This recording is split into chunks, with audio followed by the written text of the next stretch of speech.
పద్మ విభూషణ్ వచ్చినటువంటి మెగాస్టార్ చిరంజీవి అన్నయ్యకి హృదయపూర్వక శుభాకాంక్షలు తెలియచేయటానికి ఈరోజు ఉదయం అన్నయ్యని కలవటం జరిగింది. ఈ భూమి మీద పుట్టినటువంటి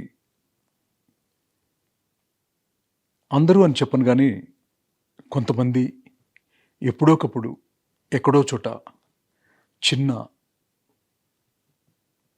తప్పు చేస్తారు, తప్పుగా మాట్లాడతారు అన్నది నగ్న సత్యం.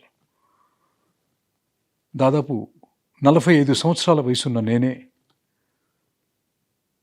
నన్ను నమ్మి నాకు ఇంద్రా సినిమాని ఇచ్చినటువంటి చిరంజీవి గారిని ఒక బ్యాడ్ టైంలో ఇన్ఫ్లుయెన్స్డ్ బై ది సంబడి, పేర్లు చెప్పను, మాట్లాడటం వల్ల నా భార్య, నా బిడ్డలు, సమాజం, నా చెల్లెలు, నా బావ, నా మిత్రులు అందరూ కూడా నన్ను భయంకరంగా తిట్టారు.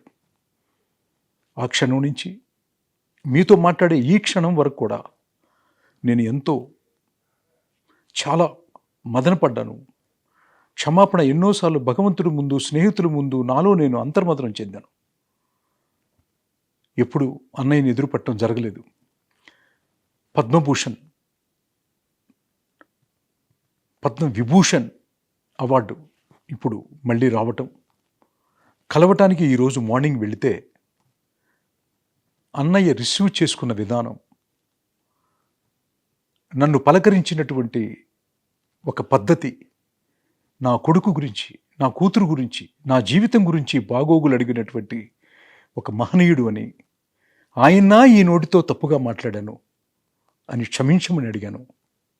పెద్ద మనసుతో క్షమించటమే కాకుండా ఎంతో ఆప్యాయతగా, కుటుంబ విషయాలే కాకుండా కథలేమన్నా రాస్తున్నావా చిన్ని అని దగ్గరకు తీసుకొని మాట్లాడారు.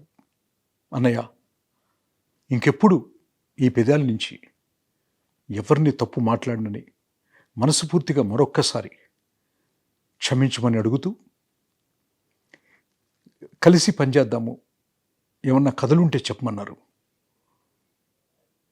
ఈసారి మీతో చేయబోయేది, మీకు రాయబోయేది ఈ భారతదేశం గుర్తుపెట్టుకోవాలని, మీకింకా ఎన్నో అవార్డులు భారత ప్రభుత్వం నుంచి మీరు తీసుకోవాలని మనస్ఫూర్తిగా కోరుకుంటున్నాను అన్నయ్య.